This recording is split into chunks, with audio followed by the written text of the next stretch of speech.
আজকে ফিজিক্স ক্লাসে আমরা সপ্তম টপিকটা যেটা গত 2 সপ্তাহ ধরে কভার করেছিলাম তার উপর 50টা এমসিকিউ ডিসকাস করব, যেটা আসন্ন যে কোনো কম্পিটিটিভ প্রতিযোগিতামূলক পরীক্ষার জন্য কিন্তু ইম্পর্টেন্ট।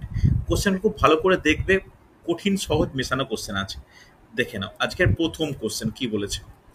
বৃত্তাকার পথে ঘূর্ণায়মান কোনো কণার গতি কি ধরনের গতি? অপশান দেখে অ্যান্সার বলবে।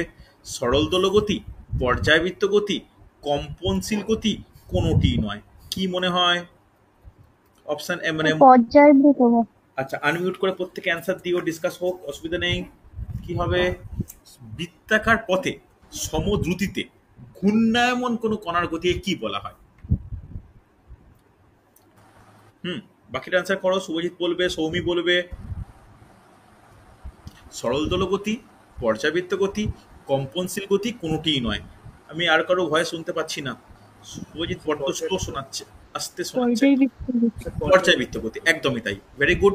অপশান বি, পর্যায়বৃত্ত গতি। প্রত্যেকে আনমিউট করে উত্তর দিও, কোনো অসুবিধা নেই। অপশান বি, পর্যায়বৃত্ত গতি। দেখো এখানে অনেকগুলো টপিক আলোচনা করব, যে আলোচনাগুলো হচ্ছে যেগুলো আমি ক্লাসে করাইনি। তো নতুন কিছু টপিক কিন্তু এখানে দেখতে পাবো আমরা, সেগুলো খাতায় কিন্তু ছোট ছোট করে নোট ডাউন করে নিই। নেক্সট কোশ্চেন দেখে নাও। বৃত্তাকার পথে ক্রমবর্ধমান দ্রুতিতে ঘূর্ণায়মান বস্তুর গতি কি নামে পরিচিত? ভালো করে শুনবে, আগেরটা সমদ্রুতি, এটা কি বলেছে? ক্রমবর্ধমান দ্রুতি।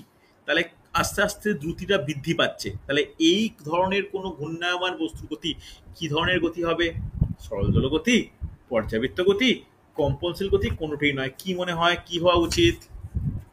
বৃত্তাকার পথে ক্রমবর্ধমান দ্রুতিতে ঘূর্ণায়মান কোনো বস্তুর গতি কি মনে হয়? কে বলবে? স্যার, পর্যায়বৃত্ত গতি। পর্যায়বৃত্ত গতি।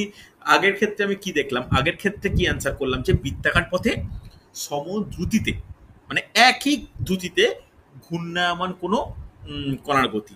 কিন্তু পরেরটায় কি হচ্ছে, পরেরটায় কি সম বলা হচ্ছে, ক্রমবর্ধমান বলেছি। আগেরটা যেখানে প্রতি মুহূর্তে বা প্রতি পয়েন্টে দ্রুতিটা ইকুয়াল ছিল, এখানে আস্তে আস্তে বাড়ছে। আগেরটার ক্ষেত্রে ত্বরণ 0 ছিল, এক্ষেত্রে ত্বরণ একটা কিছু ভ্যালু আছে, কারণ ক্রমবর্ধমান। তাহলে এই ধরনের গতিকে কি বলা হয়? সরল গতি, স্যার, পর্যাবৃত্ত গতি, কম্পনশীল, না কোনোটিই নয়? বা কোনোটি নয় যদি হলে তাহলে তাকে কি বলা হতে পারে? বলো কি মনে হয়? হুম, স্যার কম্পনশীল হলে কি বৃত্তাকার হতে না, পারে? কম্পনশীলের সঙ্গে কোনো ব্যাপারই নয়, কম্পনশীল একদমই নয়। হ্যাঁ, বা তাহলে স্যার কোনোটি নয়। হ্যাঁ, অঙ্কিতা বলছো কোনোটিই নয়। শুভজিৎ কি মনে হচ্ছে? স্যার, সাইক্লোট্রনের যে গতিটা দেখতে পাওয়া যায় ওইটা হবে। হ্যাঁ, তাহলে ওটা কি কি গতি? শুনতে পেলাম না, সিজিদা বলো। একটা জিনিস ভাবো না, যে কোনো বৃত্তাকার পথে একটা কেউ আবর্তন করছে, একটা বৃত্তাকার পথে আবর্তন করাকে কি বলা, কি গতি বলা হয়? আমরা গতি বল, গতি ক্লাস, এটা কিন্তু শব্দের কোশ্চেন নয়, যেহেতু তরঙ্গের মধ্যে আছে তাই এই টপিকটা এসছে বটে। এটা অ্যাকচুয়ালি কিন্তু শব্দের মানে কোশ্চেন একদমই নয়, এটা হচ্ছে গতির কোশ্চেন। ফার্স্ট টপিক নিউটনের, যে নিউটনস ল বা যেখানে আমরা ফোর্স এন্ড মোশন পড়ি, তার তার কোশ্চেন। আমরা গতি অনেক ধরনের জানি, লিনিয়ার মোশন, একটা সার্কুলার মোশন।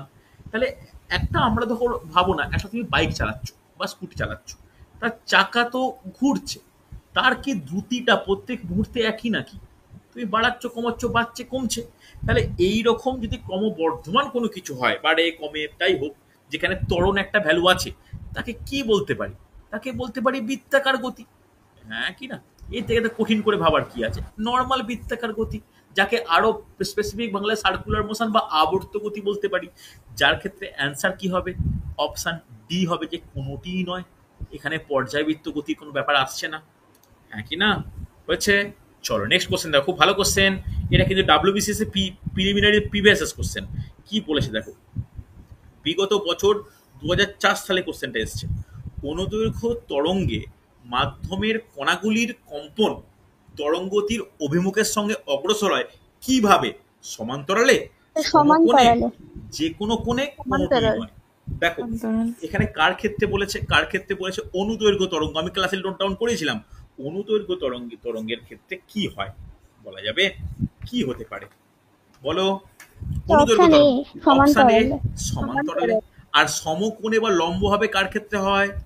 যখন তির্যক সে তরঙ্গ হয়? প্রাণদাস হয়ে। হ্যাঁ কি না? সুন্দর সুন্দর সুন্দর। চলো চলো, এবার দেখো ঠিক পরের কোশ্চেন একইভাবে এসছে, একইভাবে কোশ্চেনটাকে হচ্ছে দিয়েছে যে তির্যক তরঙ্গে কণাগুলির কম্পন তরঙ্গের অভিমুখে অগ্রসর হয় কিভাবে? এক্ষেত্রে অ্যান্সার কি হবে?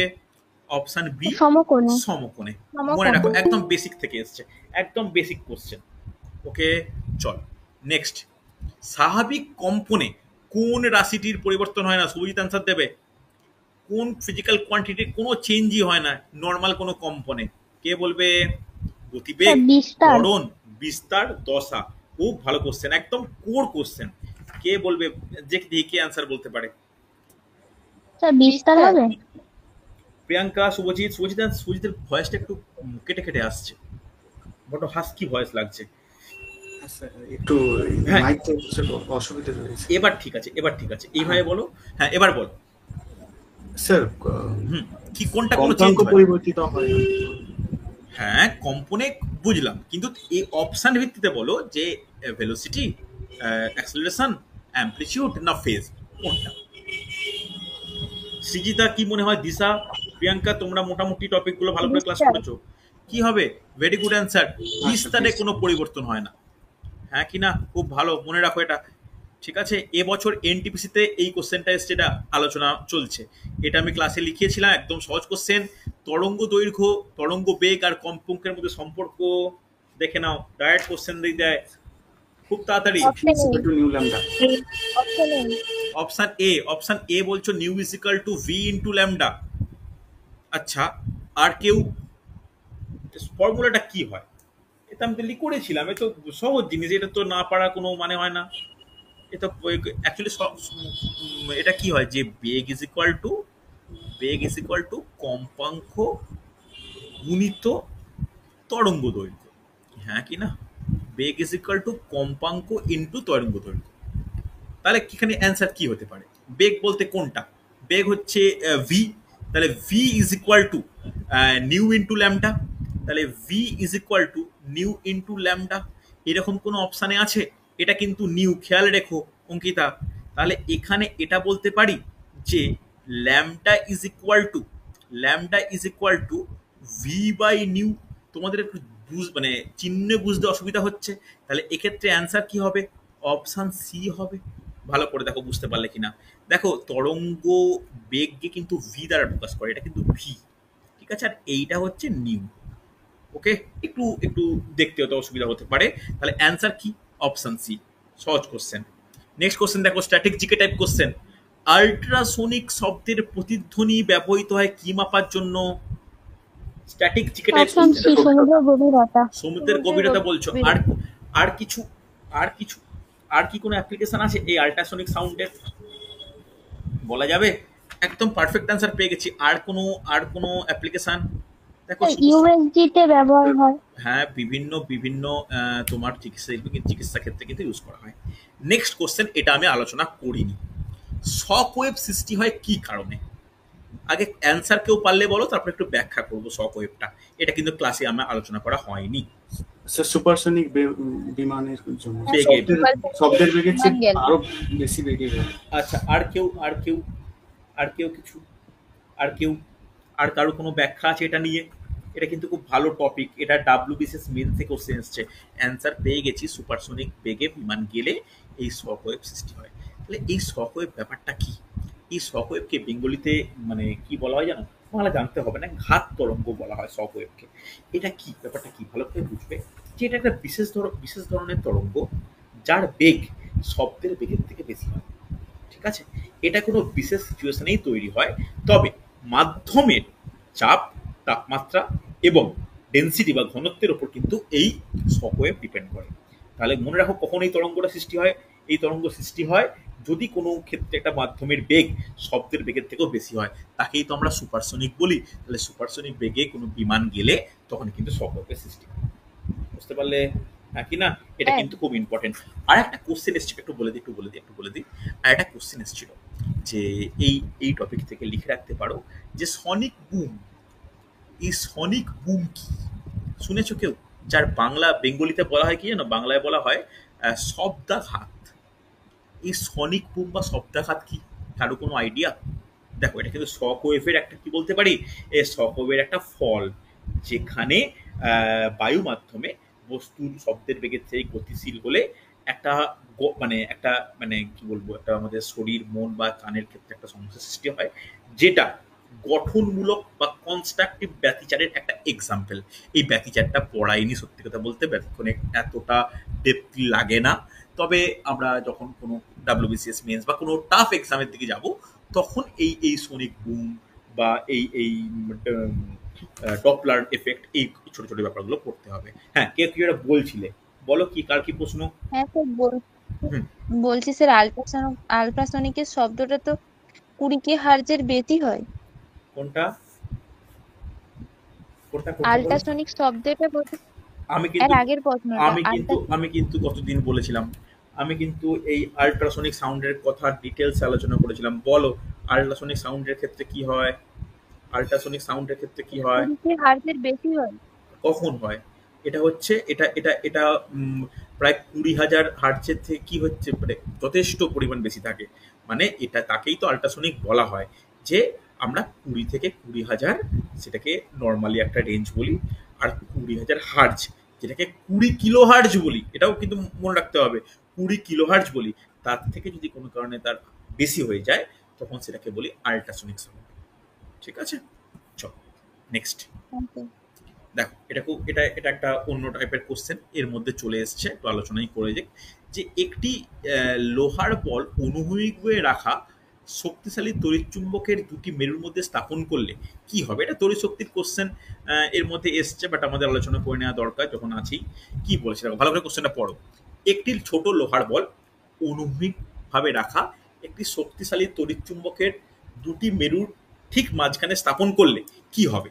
এটি মাটিতে পড়ে যাবে, এটি একটি মেরু দ্বারা আকর্ষিত হবে, এটি দুটি চুম্বক মেরুর মাঝখানে দুলতে থাকবে, এটি মাঝখানে স্থির থাকবে। দেখো, কেউ বলতে পারবে কি মনে হয়? যদিও এটা হচ্ছে প্রপার সাউন্ডের কোশ্চেন নয়, তবু যেহেতু কোশ্চেনটা আছে একটু ডিসকাস করে নেওয়া উচিত। বলা যাবে? দেখো কি হবে, যেহেতু এটা কম্পনের মানে টপিকটা, এটা কিন্তু কম্পন সৃষ্টি করা বা পর্যায়বৃত্ত ধর্ম বা সরল দোলগতি মতো একটা বিশেষ অ্যাপারেটাস বা বিশেষ একটা অবস্থা সৃষ্টি করার জন্যই এরকম ভাবে তড়িৎ চুম্বকের মধ্যে ইউজ করা হয়, যেখানে কি, যেখানে যদি ছোট বলকে রাখা হয় না, তখন দুটো চুম্বক মেরুর মধ্যে ওই বলটা কি হবে, দুলতে থাকবে। মনে থাকবে, অপশন সি অ্যান্সার, দুলতে থাকবে। ঠিক আছে, নোট ডাউন করে নাও। চলো নেক্সট কোশ্চেন দেখো, খুব ভালো কোশ্চেন। মাইক্রোফোনে কথা বললে ডায়াফ্রামটির কম্পন কি ধরনের কম্পন? স্বাভাবিক কম্পন, পরবশ কম্পন, অবমন্দিত কম্পন, কোনটি নয়? কঠিন কোশ্চেন, একটু সত্যি বলতে কঠিন কোশ্চেন। কি হবে বলতে পারবে? আচ্ছা আগে বলো ডায়াফ্রাম কি, আগে বলতে পারবে ডায়াফ্রাম বলতে এখানে কি বলেছে? ডায়াফ্রাম বলতে এখানে কি বলেছে, কারো কোনো আইডিয়া? স্যার ওই একটা মানে পর্দা যেটা স্যার কাঁপার জন্য শব্দটা হয়। হ্যাঁ একদমই তো, যেটা কম্পন সৃষ্টি করে। এবার দেখো, আমরা স্বাভাবিক কম্পন কাকে বলে আমরা জানি, ঠিক আছে? এরপরে বাকি কম্পন নিয়ে একটু আলোচনা করা দরকার, যেগুলো আমরা ব্যাখ্যা করিনি। পরবশ কম্পন, আমি কিন্তু অ্যান্সার বলছি না, এই পরবশ কম্পন কাকে বলে কেউ বলতে পারবে? পরবশ কম্পনকে ইংলিশে বলা হয় ফোর্সড ভাইব্রেশন। এগুলো ক্লাসে আলোচনা করে নিয়ে একটু লিখে নিও পারলে, বা মনে রাখো। এখানে কি হয়, যখন কোনো বস্তুকে বাইরে থেকে এক্সট্রা ফোর্স অ্যাপ্লাই করা হয়, ফোর্সটা মেনলি কি, পর্যায়বৃত্ত ফোর্স, মানে একটা টাইমের রেসপেক্টে বারবার, তখন এই পর্যায়বৃত্ত বলের প্রভাবে কোনো বস্তু যদি কম্পন সৃষ্টি হয়, তাকে বলা হয় পরবশ কম্পন। ঠিক আছে, মানে এটা কি হয় দেখবে, যখন কোনো ঢাক বাজে, ঢাকের যে তালটা বা তার তার সঙ্গে যদি কোনো একটা আমরা যে ছুটির সময় যে ঘন্টা পড়ে একবার পরপর পরপর অনেকবার, বা আমরা যে কাঁসর ঘরে বাজাই, বা আমরা হচ্ছে ঢং ঢং করে যদি কোনো আওয়াজ সৃষ্টি করি, তাহলে একটা একটা বস্তুকে নির্দিষ্ট সময় অন্তর পর্যাবৃত্ত বল দ্বারা যে কম্পন সৃষ্টি করাচ্ছি, তাকে কিন্তু পরবশ কম্পন বলা হয়। এবার কেউ বলতে পারবে অবমন্দিত কম্পন কি? অবমন্দিত কম্পন কাকে বলা হয়? যাকে ইংলিশে বলা হয় ড্যাম্পড ভাইব্রেশন। এটা কি? যেখানে কম্পনের বিস্তার সময়ের সঙ্গে সঙ্গে কমতে থাকে, একটা সময় থেমে যায়।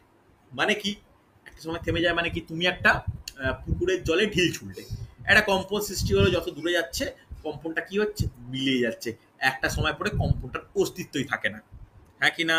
বা তুমি একটা কাউকে ডাকলে, ডাকার যে আওয়াজটা খুব সাময়িক সময়ের জন্য থাকে, কিছুক্ষণ পর সেটা স্থির হয়ে যায়, এগুলো কি, এগুলো অবমন্দিত কম্পন। তাহলে এক্ষেত্রে বলো, মাইক্রোফোনে কথা যখন বলা হচ্ছে, তাহলে এটা কি ধরনের কম্পন হবে, কি মনে হয়? পরপোষ কম্পন, পরপোষ ফোর্স ভাইব্রেশন। ফোর্স, একদমই তাই, একদমই তাই। একটু টার্মগুলো কিন্তু লিখে রেখো, যে ইংলিশ টার্মগুলো লিখে রেখো, যে পরপোষ বলতে যেটাকে বলা হয় আমাদের ফোর্সড ভাইব্রেশন, অবমন্ত্রিত যাকে বলা হয় হচ্ছে ড্যামড ভাইব্রেশন, ঠিক আছে? বা মানে এই অবমন্ত্রিত কম্পনের এক্সাম্পল আমাদের বাস্তব লাইফে কিন্তু সব থেকে বেশি হচ্ছে। চলো, অনুনাদ কোন কম্পনের বিশেষ প্রকৃতি? অনুনাদ কোন কম্পনের বিশেষ প্রকৃতি? অনুনাদ, স্বাভাবিক আচ্ছা স্বাভাবিক কম্পন বলছো, আর কেউ? আর কেউ? হুম, স্বাভাবিক কম্পন। আচ্ছা, এবার আমাকে একটু বলতে হবে যে অনুনাদ কি। অনুনাদ একটু আলোচনা করা প্রয়োজন। অনুনাদ কাকে বলে, বা অনুনাদ বলতে আমরা কি বুঝি, বলতে পারবে? দেখো, অনুনাদ বলতে কোনো বস্তুর, কোনো কম্পনশীল বস্তুর বা কোনো বস্তুর উপর, বস্তু যদি বাইরে থেকে কোনো বল প্রয়োগ করা হয়, তাহলে সেই বলের প্রভাবে বস্তুটার যে কম্পমান অবস্থা, এই কম্পমান অবস্থা বা ভাইব্রেটিং যে মুভমেন্ট, এটাই কিন্তু অনুনাদ বলা হয়। তাহলে অনুনাদ কোন প্রকার কম্পনের ক্ষেত্রে বিশেষ কার্যকরী, বা যেটা বলতে পারি কি, কার ক্ষেত্রে হতে পারে, কার ক্ষেত্রে? এখানেও কিন্তু অ্যান্সার পরপোষ কম্পন, ফোর্স। একদমই তাই, ফোর্স ভাইব্রেশন, ঠিক আছে? লিখে রাখো কিন্তু। নেক্সট কোশ্চেন দেখে নাও, সহজ কোশ্চেন, খুব তাড়াতাড়ি এগোবো এবার। নিচের কোনটি যান্ত্রিক তরঙ্গ? তাড়াতাড়ি। শব্দ তরঙ্গ। শব্দ তরঙ্গ। শব্দ তরঙ্গ। শব্দ তরঙ্গ, খুব তাড়াতাড়ি এগোবো কিন্তু। চলো, জলে সৃষ্ট তরঙ্গ কিরকম হয়? জলে সৃষ্ট তরঙ্গ, তির্যক। হ্যাঁ কি না? তির্যক, তির্যক। অনুদৈর্ঘ্য উভয় কোনোটিই নয়, জলে সৃষ্ট কি হবে? জলে তো মিশ্র তরঙ্গ সৃষ্টি ভেরি হচ্ছে। গুড, উভয় হবে, ভালো করে দেখো, উভয় হবে, দু রকমই হতে পারে, দু ধরনের হতে পারে, তির্যক অনুদৈর্ঘ্য দু ধরনের হতে পারে, তাই এটা উভয়ই হবে। ওকে, খুব ভালো কোশ্চেন কিন্তু। নেক্সট কোশ্চেন, তির্যক তরঙ্গ প্রবাহিত হতে পারে কিসে? মাধ্যমের উপর ভিত্তি করে অ্যান্সার করবে। তির্যক তরঙ্গ প্রবাহিত হতে পারে, তাড়াতাড়ি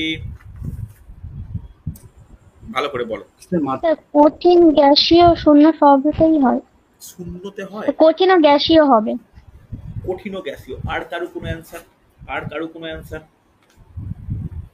আর কারোর কোনো অ্যান্সার বলা উচিত এবার। কেবলমাত্র কঠিন মাধ্যমে। কেবলমাত্র কঠিন মধ্যে, পারফেক্ট অ্যান্সার, কেবলমাত্র কঠিন মাধ্যমে, কেবলমাত্র কঠিন মাধ্যমে। এবার তোমাদের মনে প্রশ্ন আসতে পারে, তাহলে একটু আগে স্যার আপনি জলের ক্ষেত্রে কেন বললেন জল তরল, সেটা কি করে ব্যাখ্যা করবে? সেটা কি করে ব্যাখ্যা করবে? দেখো, অ্যাকচুয়ালি কি বলা হয় জানো, স্থিতিস্থাপক মাধ্যমের ক্ষেত্রে কিন্তু তির্যক তরঙ্গ লক্ষ্য করা যায় মেনলি, মেনলি। এবার স্থিতিস্থাপক তরঙ্গটা কখনোই গ্যাসের ক্ষেত্রে প্রযোজ্য নয়, ঠিক আছে? এটা মেনলি হয় কঠিন, কিছু ক্ষেত্রে তরল। তাই এই অপশানের ক্ষেত্রে, মানে প্রপার অ্যান্সার যদি বলা হয়, প্রপার অ্যান্সার কঠিন হবে, তার সঙ্গে কিন্তু কিছু ক্ষেত্রে তরল হবে। কিন্তু এই কোশ্চেনের ক্ষেত্রে অপশানের তরলের কথা উল্লেখ নেই বলে এখানে কেবলমাত্র কঠিন। কেন? গ্যাস হতে পারে না, গ্যাস হতে পারে না, এর কোনো মাধ্যমেই নয়, এটাও ভুল। তাহলে অ্যান্সার কিন্তু অপশান ওয়াইজ কঠিন মাধ্যম, ঠিক আছে? চলো নেক্সট কোশ্চেন, নিচের কোন তরঙ্গ অগ্রসর হওয়ার জন্য বাস্তব মাধ্যমের প্রয়োজন? বাস্তব মাধ্যমের প্রয়োজন কোনটার ক্ষেত্রে? রেসপন্স করবে। শব্দ তরঙ্গ। শব্দ তরঙ্গ। সব তরঙ্গ, একদমই তাই, সব তরঙ্গ। সুন্দর। চলো দেখো, ডপলার ক্রিয়ার সাপেক্ষে রেড শিফট কথাটির তাৎপর্য। আমি কিন্তু ডপলার কথাটা কিন্তু, ডপলার ক্রিয়া আলোচনা করিনি। ডপলার ক্রিয়া একটা এক্সাম্পল বলে দিই, যে ডপলার ক্রিয়া বলতে আমরা যে কোনো প্ল্যাটফর্মে ট্রেন আসছে, তাদের সাউন্ডের তীব্রতা খুব বৃদ্ধি পাচ্ছে, ট্রেন চলে গেলে তীব্রতা ধীরে ধীরে হ্রাস পাচ্ছে, এটাই কিন্তু ডপলার ক্রিয়ার একটা বাস্তবিক এক্সাম্পল। আমি এর থেকে ডিটেলসে গেলাম না, ডপলার ক্রিয়া কোশ্চেন কিন্তু আসি। রেড শিফট বলতে আমরা কি বুঝি? রেড শিফট মানে ব্যাপারটা কি, কেউ বলতে পারবে? এটা কিন্তু খুব ভালো কোশ্চেন। দেখো, কারো কোনো আইডিয়া আছে? রেড শিফট মানে এটা হচ্ছে অ্যাকচুয়ালি মানে একটা ইলেকট্রোম্যাগনেটিক রেডিয়েশন, যেটা যেটা লাল আলোর সাপেক্ষে কোনো দিকে, লাল আলোর দিকে একটা মুভ করা। তাহলে এই রেড শিফটটা কিসের এক্সাম্পল? এটা কিন্তু ডপলার ক্রিয়ার এক্সাম্পল। তাহলে এর তাৎপর্যটা কি? এটা তাৎপর্যটা কি বলতে, যেটা কেন এই এই ব্যাপারটা ডপলার কেয়ার সঙ্গে জড়াচ্ছি, কিসের কারণে? কম্পাঙ্গ হ্রাসের কারণে, কম্পাঙ্গ বৃদ্ধির কারণে, প্রাবল্য হ্রাস নাকি প্রাবল্য বৃদ্ধি? কি মনে হয়? এক্ষেত্রে অ্যান্সার হচ্ছে কম্পাঙ্কের হ্রাস। নোট ডাউন করে, রেট শিফট কিন্তু কম্পাঙ্ক হ্রাসের ওপর কার্যকরী হয়েছে। নেক্সট কোশ্চেন দেখে নাও। শব্দের তীক্ষ্ণতা হ্রাস ও বৃদ্ধির অন্যতম কারণ হলো শ্রোতা ও উৎস ও শ্রোতার মধ্যে কি হবে? উৎস ও শ্রোতার মধ্যে কি মনে হয় কি হবে বলো? স্যার আপেক্ষিক গতি। স্যার, একদম আপেক্ষিক গতি। হ্যাঁ কি না? কেন আপেক্ষিক গতি কেন? দেখো, একটা উৎস, একটা ধরো তুমি হচ্ছে একটা একটা পাশ দিয়ে একটা কোনো টলি করে একটা প্রচার করতে করতে কেউ মাইক বাজিয়ে যাচ্ছে, তুমি অপোজিট দিকে বাইক চালিয়ে যাচ্ছ, তুমি তার সাউন্ড আসতেই শুনতে পারবে, প্রাবল্য আস্তে আস্তে কমবে, তীক্ষ্ণতা কমবে। তুমি যদি ওর সঙ্গে পাশাপাশি একই দিকে যাও, তাহলে আপেক্ষিক গতি যেমন কমবে তেমন শব্দের তীক্ষ্ণতা বাড়বে। হ্যাঁ কি না? ক্লিয়ার একদম। এই খুব কঠিন কিছু নয়, হচ্ছে। চলো নেক্সট কোশ্চেন। ডপলার ক্রিয়ার কারণ কি? ডপলার ক্রিয়ার কারণ কি? কে বলবে? দেখে অপশন দেখে অ্যান্সার করবে। কম্পাঙ্কের পরিবর্তন, বিস্তারের পরিবর্তন, তরঙ্গ দৈর্ঘ্যের পরিবর্তন, উপরের সবকটি। ডপলার ক্রিয়ার কারণ, উপরের সবকটি। উপরের সবকটি। আর কেউ? আর কেউ কিছু? আর কেউ কিছু? দেখো, ডপলার ক্রিয়ার মেনলি কারণ না সবকটি নয়, প্রধান কারণ হচ্ছে তরঙ্গ দৈর্ঘ্যের পরিবর্তন। ভালো করে শোনো। দেখো, হ্যাঁ এটা তো ঠিক, তরঙ্গ দৈর্ঘ্যের পরিবর্তন হলে কম্পাঙ্কের পরিবর্তন হবে, পরোক্ষভাবে বিস্তারে পরিবর্তন হবে, কিন্তু ডপলার ক্রিয়া ডিপেন্ড করে তরঙ্গ দৈর্ঘ্যের পরিবর্তন। মনে থাকে যেন, ঠিক আছে? খুব গুরুত্বপূর্ণ। চল, অনুনাদ আলোচনা করেছি, কম্পনশীল অবস্থা। অনুনাদের ফলে কম্পনের প্রাবল্য কি হয়? ভালো করে কোশ্চেন দেখো, বৃদ্ধি পায়, হ্রাস পায়, একই থাকে, প্রথমে হ্রাস পরে বৃদ্ধি পায়। ভালো কোশ্চেন। অনুনাদের ফলে কম্পনের প্রাবল্য, খুব তাড়াতাড়ি অপশন দেখে অ্যান্সার হবে, কি হবে বলো বলো? বৃদ্ধি পাবে। অবশ্যই বৃদ্ধি পাবে, একদমই তাই, বৃদ্ধি পাবে, বৃদ্ধি পাবে। সুন্দর। ডপলার ক্রিয়া দেখা যায় কেবলমাত্র শব্দ, কেবলমাত্র আলো, উভয়, উন্নতি নয়। উভয় স্যার। দেখো, আলো আলোর আলোর ক্ষেত্রে দেখা যায় কিনা, এটা একটা ইম্পর্টেন্ট পয়েন্ট। নোট ডাউন করে নেয় অবশ্যই। এটা তরঙ্গের উপর ভিত্তি, আলোকের মধ্যেও ডপলার ক্রিয়া পরিলক্ষিত হয়, ঠিক আছে? আলোর ডপলার ক্রিয়া, শব্দের ডপলার ক্রিয়া, এটা কিন্তু ডাব্লিউবিসিএস পরীক্ষার জন্য খুব ইম্পর্টেন্ট। ডাব্লিউবিসিএস এ কিন্তু ডপলার দিয়ে কোশ্চেন দেয়, খুব দেয়, বুঝতে পারলে? ডাব্লিউবিসিএস নোটিফিকেশন আসতে চলেছে, ভালো করে রেডি হও, ঠিক আছে? দেখো, একটা জিনিস বলে দিই, এই আজকে কিন্তু আমি গতকাল পরীক্ষার লিঙ্ক দিয়েছি, অনেকে পরীক্ষা দিয়েছো, ফুল মার্কসও এসছে, অনেকের কাছাকাছি নাম্বার কাছে, শুভজিতের প্রায় সবটাই ঠিক হয়েছে, একটা মেবি ভুল হয়েছে, আরেকজনেরও তাই। এরকম ওটা স্যার প্রশ্ন স্যার ভুল রয়েছে। প্রশ্নটা ভুল আছে কি? আমাকে দেখতে হবে, আমাকে হ্যাঁ দেখতে স্যার, হবে একই কেন। প্রশ্ন দুবার লেখা হয়ে গিয়েছে। আচ্ছা, আমাকে এটা দেখতে হবে, কারণ এক মানে বেশিরভাগই সব একটা করে ছাড়া ছাড়া দেখলাম, কিন্তু একটা ছেলে সে আগের দিনও রাহুল বলে, শেখ রাহুল, সে আগের দিনও ফুল মানে ভালো নম্বর পেয়েছিল, আজকে তার ফুল মার্কস করে এলো, আমাকে একটু দেখে নিতে হবে। কিন্তু ভালো, মানে প্রত্যেকে পরীক্ষা কম বেশি ভালোই হয়েছে। যারা এখনো পরীক্ষা দাওনি, একটু রিকোয়েস্ট করবো প্রত্যেকে পরীক্ষা দিয়ে নিও। নেক্সট সপ্তাহের মক টেস্টের সিলেবাস আমি বুধবার দিন গ্রুপে বলে দেবো, ঠিক আছে? নেক্সট রোববারের মক টেস্টের সিলেবাস। চল, সহজ কোশ্চেন। ক্ষণস্থায়ী শব্দের প্রতিধ্বনি শোনার জন্য প্রতিফলকের ন্যূনতম দূরত্ব কত হওয়া উচিত? তাড়াতাড়ি তাড়াতাড়ি, 17 মিটার। একদম সহজ। 17 মিটার। চলো, একমাত্রিক শব্দের প্রতিধ্বনি শোনার জন্য প্রতিফলকের দূরত্ব কত হওয়া উচিত? একমাত্রিক। Sir 17 metre. একমাত্রিক বলতে কি বুঝি স্যার আমরা? 34 মিটার। একমাত্রিক মানে কি? একমাত্রিক মানে কি? একমাত্রিক মানে যেটা হচ্ছে জাস্ট মানে একটা একবারই শোনা যাচ্ছে, আবার মানে ডবল জাস্ট ভাগ হচ্ছে, তাহলে এ টু এন, তাহলে কি হওয়া উচিত? 34 হওয়া উচিত। দেখো, একজন 17 বললে সবাই 17, 34 বললে চেঞ্জ, তা কিন্তু একটু ভেবে দেখো। নেক্সট কোশ্চেন দেখো, শব্দের বেগের থিওরিটিক্যাল কোশ্চেন। শব্দের বেগ আর্দ্রতার রেসপেক্টে কি হবে? ভালো করে পড়ে আনসার দেবে, আমি লিখেছিলাম ক্লাসে। স্যার আর্দ্র বায়ুতে বেশি হবে। ব্যাস, অপশন বি অ্যান্সার। শুষ্ক বায়ু অপেক্ষা আর্দ্র বায়ুতে বেশি, ব্যাস অ্যান্সার হয়ে যাওয়া উচিত। ওকে, চলো পরে কোশ্চেন দেখো, খুব ভালো কোশ্চেন। চাঁদে ঘটা বিস্ফোরণের আওয়াজ পৃথিবী থেকে শোনা সম্ভব নয়, এর কারণ? অপশন স্যার থেকে অ্যান্সার মধ্যে কোনো বলবে। জড় বাস্তব মাধ্যম নেই। Option C. কোনো মাধ্যম নেই, কোনো জড় মাধ্যম নেই যেখানে শব্দ আসতে পারে বলে, যেখানে শব্দ শোনা যায় এরকম কোনো জড় মাধ্যম নেই। হ্যাঁ কি না, বোঝা যাচ্ছে? চলো পরে কোশ্চেন দেখে নাও। মানুষের শ্রুতিবদ্ধ শব্দের পাল্লা কত? খুব তাড়াতাড়ি। Sir 20,000 CPS। 20,000 CPS। এরকম এরকম হেজিটেট করে করে অ্যান্সার দিচ্ছ কেন? একদমই তাই, একদমই তাই। চলো, আচ্ছা সিপিএস মানে কি, ভয় পাচ্ছ কেন? Cycle per second, cycle per সেটাই তো হার্জ। হ্যাঁ কি না, ভয় পাওয়ার কোনো ব্যাপার নেই। নিচের কোন তরলটির মধ্যে শব্দের বেগ সবচেয়ে বেশি? এই হচ্ছে ইনফরমেশনের কোশ্চেন। কে বলবে? পারদ। কে বলবে? পারদ স্যার। পারো পারো। নিচের কোন তরলটির মধ্যে শব্দের বেগ সব থেকে বেশি? ভালো কোশ্চেন, কিন্তু আমি ক্লাসে লিখিয়ে দিয়েছিলাম কি এই শব্দের বেগগুলো। একটু একটু যারা ক্লাস করোনি প্রথম ক্লাস, তাদেরকে রিকোয়েস্ট করব একটু দেখে নিতে। আমি এরকম বলবো না যে শব্দের বেগ ডিরেক্ট প্রশ্ন করবে, এ শব্দের বেগ কত, তার শব্দের বেগ কত, কিন্তু এরকম কিন্তু কোশ্চেন দেয়। সে তার রেসপেক্টে বলো যে সব থেকে বেশি শব্দের বেগ কার মধ্যে বর্তমান, মানে কোথায় থাকে, মানে কোন তরলের মধ্যে বর্তমান। দেখো এক্ষেত্রে অ্যান্সার কি জানো? সমুদ্রের জল হবে। হ্যাঁ ওটাই বলতে যাচ্ছিলাম, 1531 সমুদ্রের জল। ঠিক আছে, মনে রাখো সমুদ্রের জল 1531 হচ্ছে। সোনোগ্রাফিতে কোন তরঙ্গ ব্যবহৃত হয়? খুব কমন প্রশ্ন। শব্দোত্তর তরঙ্গ। দেখো WBCS শব্দের এসছে, তরঙ্গ। আসন্ন পিএসসি ক্লার্কশিপ, পিএসসি মিসলেনিয়াস, দুটো পরীক্ষাতেই সোনোগ্রাফি দিয়ে কোশ্চেন দিতে খুব পছন্দ করে পিএসসি থেকে। কি অ্যান্সার বলো? শব্দোত্তর তরঙ্গ। শব্দোত্তর। অপশন ডি হচ্ছে। ম্যাক সংখ্যা হলো, ম্যাক সংখ্যা প্রচুর পরীক্ষায় আসে। ম্যাক সংখ্যা হলো কি বলবে? লিখে রাখো, এটা ক্লাসে লেখাই নেই।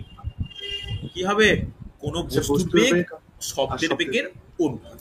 দেখো ভালো করে শুনবে, শব্দের বেগ বা বস্তুর মানে দুটো তো মনে হতেই পারে যে দুটো একই, কিন্তু ম্যাক সংখ্যাকে এইভাবেই লেখা হয় যে উপরে বস্তু নিচে শব্দ। ওকে, শব্দ বাই বস্তু নয়, কারণ তাহলে তো উল্টো মানে রেসিপ্রোকাল বা অনন্য হয়ে যাচ্ছে। এটা খেয়াল রেখো, অনেকে অপশন এ বলে বেরিয়ে যাবে, তা নয়। বস্তুর বেগ ইস টু শব্দের বেগ। চলো, শব্দের বেগ সর্বোচ্চ কোথায়? শব্দের বেগ সর্বোচ্চ কোথায়? ধাতুতে। ধাতুতে। একদমই তাই, একদমই তাই। দেখো শূন্য মাধ্যমে শব্দের বেগ মিটার পার সেকেন্ড এককে 330 মিটার পার সেকেন্ড। 330। একদম তাই, একদম তাই। সহজ কোশ্চেন কিন্তু। শ্রুতি গোচর শব্দের কম্পাঙ্ক একদম আমি শেষ করার আগে বলে ফেলো। 20 থেকে 20 হার্জ। Option B. 20 থেকে 20 থেকে 20,000। একদম। 20 হার্জ। চলো, শব্দে তর শব্দ, শব্দে তর শব্দের কম্পাঙ্ক, বেসিক কোশ্চেন। অপশন এ 20,000 কম। 20 হার্জের বেশি। 20,000-এর কম, শব্দে তর, শোনা যাচ্ছে না। ঠিক আছে, আর শব্দোত্তর কোনটা যেটা পরের কোশ্চেনে পাচ্ছি? একদম ইজি, 20,000 হার্টজের 20 বেশি। হার্জের বেশি। বেশি। আর এখন একটা জিনিস দিচ্ছে, মনে রাখো, এটা কিন্তু খুব ইম্পর্টেন্ট, কোশ্চেনে দিয়ে দিলে তোমরা কনফিউজ না হয়ে যাও। এই যে 20,000 আমরা হার্টজ বলছি, তো এখানে এটা মানে কি 20 কিলো হার্টজ। এই কিলো হার্টজ ইউনিটটা কিন্তু এখন প্রচুর কোশ্চেনে দিচ্ছে। কি মনে রেখো যে 1 হার্টজ মানে 1 কিলো হার্টজ মানে 1000 হার্টজ, যেমন কিলোর সঙ্গে সম্পর্ক হয় যেরকম। ঠিক আছে, চলো নেক্সট কোশ্চেন। মানুষের কানে, রেলের কোশ্চেন, রেলের পরীক্ষায় বারবার এসছে, মানুষের কানে দুটি শব্দের পৃথক অনুভূতির জন্য প্রয়োজনীয় সমাধান ব্যবহার। অপশন সি হবে 0.17। শুনতে পেলাম না, কত হবে? 0.1 second. 0.1 second. Option C answer, 0.1 second হচ্ছে। Next question. সাধারণ মাপের ঘরে প্রতিধ্বনি শোনা যায় না, মানে নর্মাল আমাদের ঘরে প্রতিধ্বনি শোনা যায় না, কারণ কি? কি মনে হয়? মধ্যবর্তী দূরত্ব মধ্যবর্তী 17 মিটার হয় না। হয় না কেন? ওটা আমাদের ন্যূনতম দূরত্ব তো প্রয়োজন, কিন্তু 17 মিটার মানে প্রায় 17 3 51 48 ফুট মতো। একটা 48 ফুটের ঘর কার হয় বলো? তো সম্ভব নয়, তাই শোনা যায় না। নেক্সট কোশ্চেন হয়ে এসছে, অধৈর্য হয় না, হয়ে এসছে। শব্দের তীব্রতা কত ডেসিবেলে বেশি হলে তাকে শব্দ দূষণ কনসিডার করা হবে? 65। 65 পরিবেশের কোশ্চেন, এটা পরিবেশ বিজ্ঞানেও দেয় এটা। শব্দের তীব্রতা পরিমাপের একক কি? ভালো কোশ্চেন। Joule sir. বেল। এটা ডেসিবেল তো। দেখো এটা কিন্তু আনএক্সপেক্টেড ভুল হওয়াটা এক্ষেত্রে অ্যান্সার হচ্ছে বেল। বেল থেকেই এসছে, তার ডেসি প্রেফিক্স ইউজ করে ডেসিবেল। দেখো আমরা যেই কথাগুলো ইউজ করি না, এইখানে তো প্রত্যেকটা প্রেফিক্স সাফিক্স মোটামুটি আইডিয়া রয়েছে প্রত্যেকের, যে এটা যদি বেসিক হয়, এরপরে এইটা হচ্ছে কি মিলি, এদিকে কি হয় কিলো, মিলির পরে এদিকে কি হয় মাইক্রো, কিলোর পর কি হয়, কিলোর পরে মেগা, এইগুলো প্রত্যেকটা কি, এগুলো প্রত্যেকটা হচ্ছে প্রেফিক্স সামনে বসে।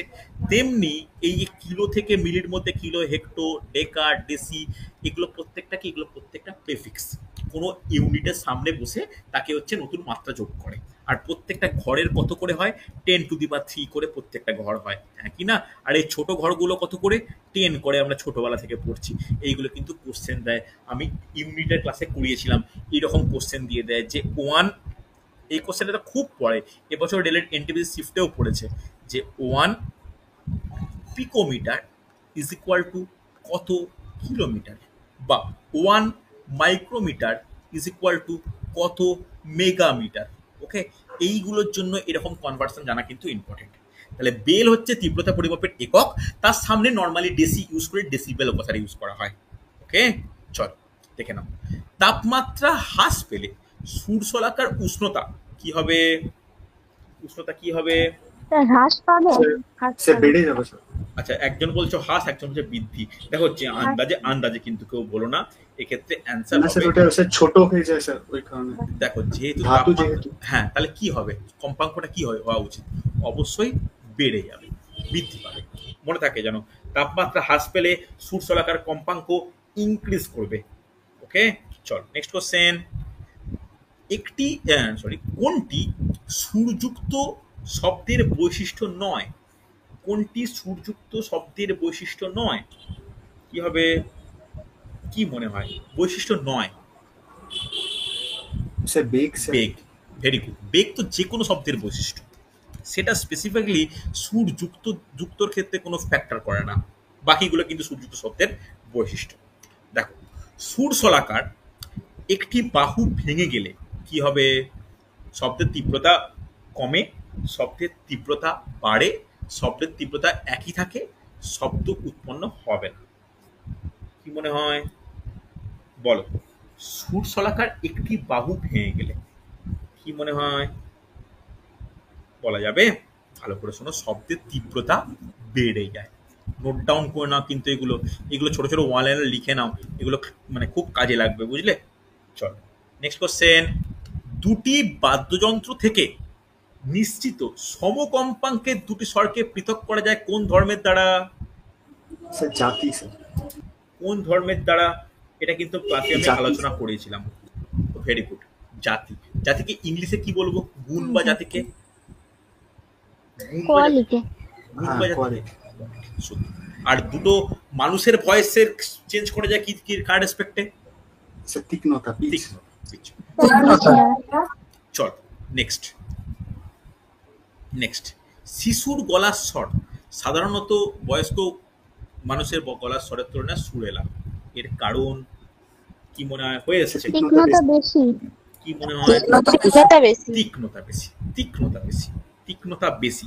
একইভাবে ছেলেদের ভয়েসের থেকে মেয়েদের ভয়েস বেশি সুরেলা হয় বা একটু সরু হয়, এর কারণ কিন্তু তীক্ষ্ণতা।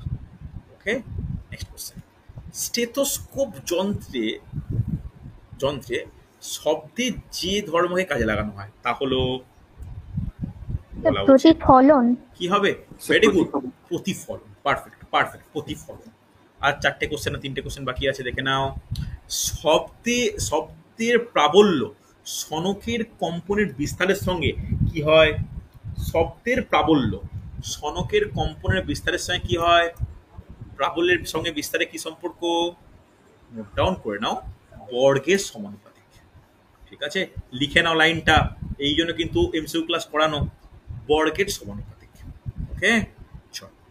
শব্দের প্রাবল্য উৎস থেকে শ্রোতার দূরত্বের কি হবে? শব্দের প্রাবল্য কি হবে, কি মনে হয়?